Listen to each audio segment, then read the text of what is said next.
After my natural delivery, I was diagnosed with pelvic relaxation that left me with almost no muscle tone down there. My husband, whose size was completely mismatched with my condition, refused to sleep with me anymore. When my father-in-law found out, he cornered me in the bathroom with a dark, knowing look. He confessed to suffering from acromegaly and suggested we might be a perfect physical match. That evening, I made a point of putting on a pair of black sheer stockings, but my husband, Gordon Rudd, claimed that he had a lot to deal with at work, so he grabbed his pillow and went to the study. I was so upset that I was on the verge of tears. The baby's already 3 months old, and you've only touched me once since then. I have needs too. Don't you know you have a problem? Be please just satisfy me this once. I'll squeeze tighter this time. Tighter my foot. Give me a break. You're too loose for me to feel anything. I get more out of my hand, and you'd better take my advice and have Dad take a look at you as soon as possible. As he walked away without hesitation, I could no longer hold back my tears. In the end, I could only blame myself. After all, I had no right to resent Gordon. My husband and I used to be deeply in love. We had always been satisfyingly intimate. 3 months ago, I gave birth to twins through natural delivery. My birth canal tore during labor. I needed more than a dozen stitches. After that, everything down there became unbearably loose. Our intimacy took a massive hit. My husband slept with me only once after the birth, then flatly refused to do it again. These past few weeks, I had been making do with eggplants, cucumbers and stuff, but as big and thick as those things were, they could not compare to a real warm man. If anything, they only made my cravings stronger. That night, I was so desperate, I swallowed my pride and begged my husband again. However, not only did he refuse me outright, he once again told me to find time to see his father for treatment as soon as possible. My father-in-law, Mark Rudd, was a gynecology specialist at a top-tier local hospital. He was incredibly skilled. People even called him a miracle worker in gynecology. He was my father-in-law after all. How could I, as his daughter-in-law, possibly go to him with a problem like that? Even though Mark was nearly 50, he was strikingly handsome.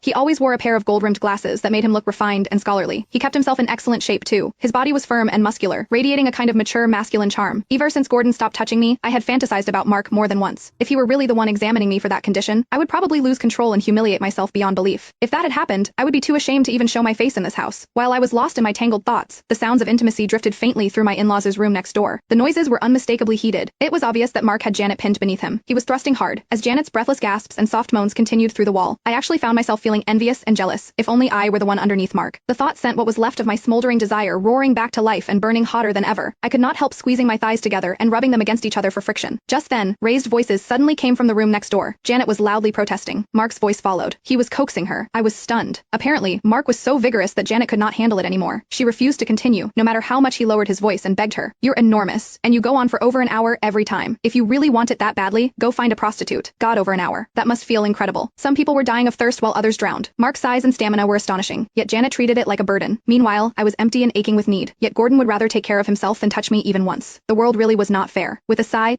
I climbed out of bed and padded miserably to the guest bathroom in the living room. Standing in front of the mirror, I looked at myself. My skin was fair and smooth. I had a body with curves that turned heads. Anyone who saw me would call me a beauty. Yet, despite my perfect appearance, my husband paid no attention. I was left to rely on myself. I stood in front of the mirror, lifted one leg, and bit my lip. I started pleasuring myself. When Janet had suggested that Mark find a prostitute, I wished I could just rush in and tell him not to bother looking, and that